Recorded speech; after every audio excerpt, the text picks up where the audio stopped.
So, okay. So I'd like to talk today briefly about growing old and planning for the future. Now, none of this that I'm going to cover today will be advice, and it's not specific to any individual. But what I'm going to do is just take you through a few pointers that might help you structure the way that you look to the future. So as you can see, I'm sure we've all been in this position, either driving or comatose on the back drunk. And a lot of people want that as the future. They want that retirement. They want to go on holiday 6 times a year. They want to go around the world. But I'm going to focus on the graceful side today a little bit. And I know Bill and I talked about the disgraceful side, so I'll let him share that with you at another time. But for now, I'm going to focus on the graceful side. So as a starting point,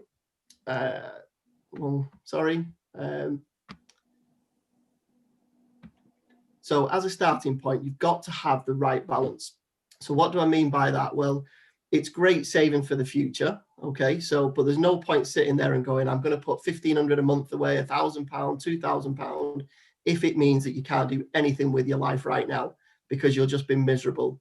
So having that right balance, what I would do, and a little tip, is to write down everything you like to do. And I'm talking normal times, not during COVID when we can't do anything. But if you like to go out 3 times a week for a meal, or you like to go to Vegas once a year, or New York once a year, or on a cruise once a year, write all those things down. Doesn't matter how much you put down, but then have a look what you can pull back on to keep a better balance. So instead of going out 3 times a week, can you go out once a week? Instead of going to Vegas once a year, can you go every other year? Because all those savings, then you're still living your life, but you can put them towards the future, because we're all living longer. There's no getting away from that. You know, there were 56,100 year olds in the country last year. In 2070, there's going to be 10 million 100 year olds. So we are all living a lot longer than what we ever have done. So make a list of what you've got, figure out what you can cut back while still having a life, and do that. How do I do it? Well, with my clients and for myself, what I do is I do a life plan.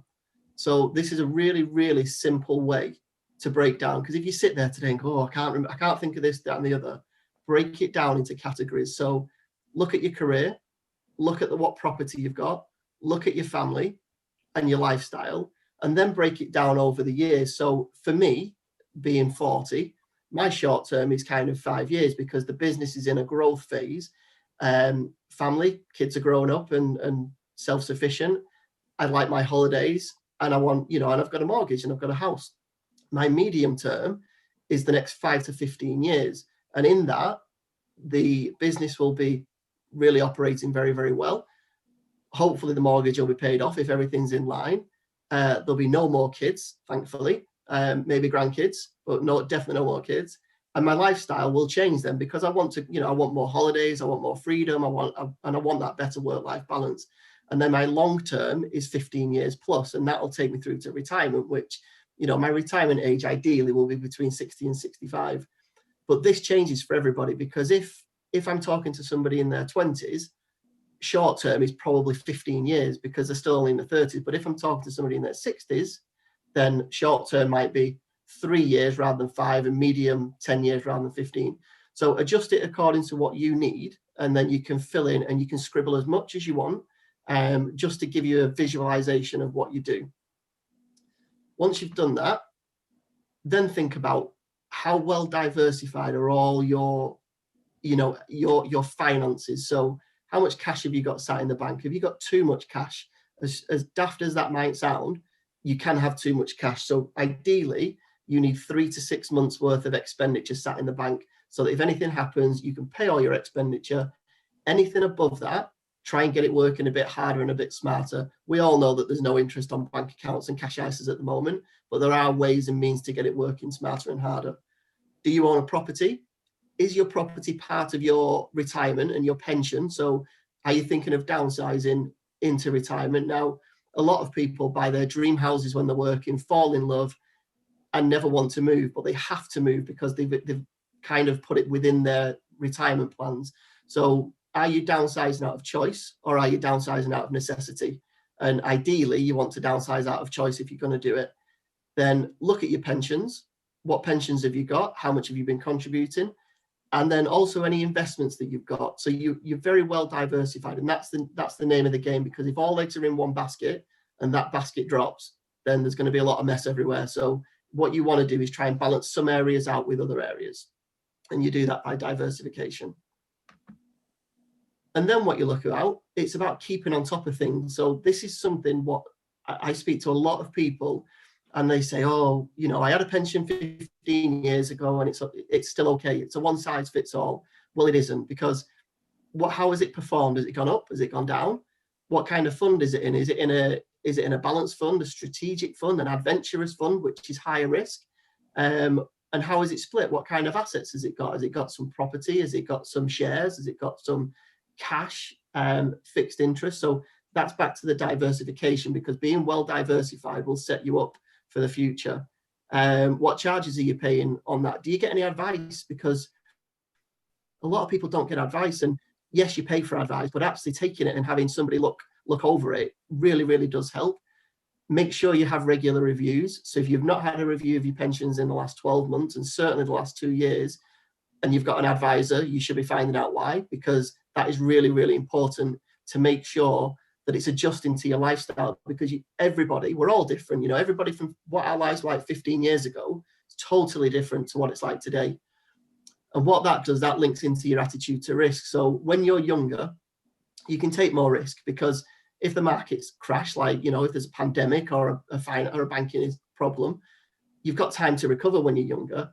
But as you're approaching retirement age, you need to do what's called lifestyling your risk. And by lifestyling your risk, you reduce it to match your current lifestyle, because what you don't want to do is be taking a high risk approach, so an adventurous approach, and suddenly there's a pandemic and you're 64 and you want to retire at 65, and it's going to take 2 years for everything to recover.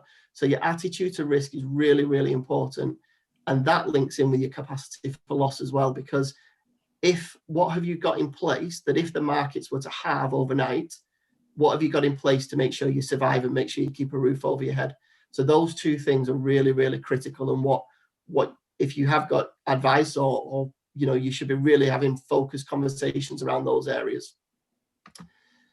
And then the biggest thing is stay calm and just breathe. You know, markets go up, markets go down, markets recover, they drop again. But if you stay calm and breathe, it will be okay, especially if you've got someone to lean on and take advice. You know, you're only losing money if you cash your investments in when they've dropped, because you can't recover that money. I've had a client over the last 12 months, they've made about £7,000 on an investment over the last 12 months. And it's been a horrendous 12 months in respect of the pandemic and the markets. And they're still ahead of where they were 12, 13 months ago. So it's all about remaining calm in that sense. And then I suppose the most important rule that I can give you is make sure that you run out of life before you run out of money. Okay, that is the bottom line. There's no point running out of money and living for another 20 years and not being able to do anything. So make sure you've got plans and things in place that allow you to run out of life before you run out of money, so you can leave a legacy for your children, your grandchildren, your nieces, your nephews, anybody that you love that you want to leave a legacy for. That's the most important rule of all, that you've got things in place to do so. And those are my top tips for planning for the future. And any questions? Anybody? That investment, Dan, where you said someone's made 7,000, I'm guessing that was quite a sizable investment to start with, was it? 35,000 they put away back in April last year. So really, really good turnaround. Wow. Absolutely. Yeah, really. Timing wise, it was good. But still, you know, they would have got on that £35,000, £35 in the year from the bank, and they've made all that money instead. And they've still got enough in their emergency funds, which is absolutely the main point, and it's crucial. But once you've figured out how you're going to pay your bills, and once you've got your emergency fund sorted, the rest of it, you should try and do something with it and make it work harder and smarter.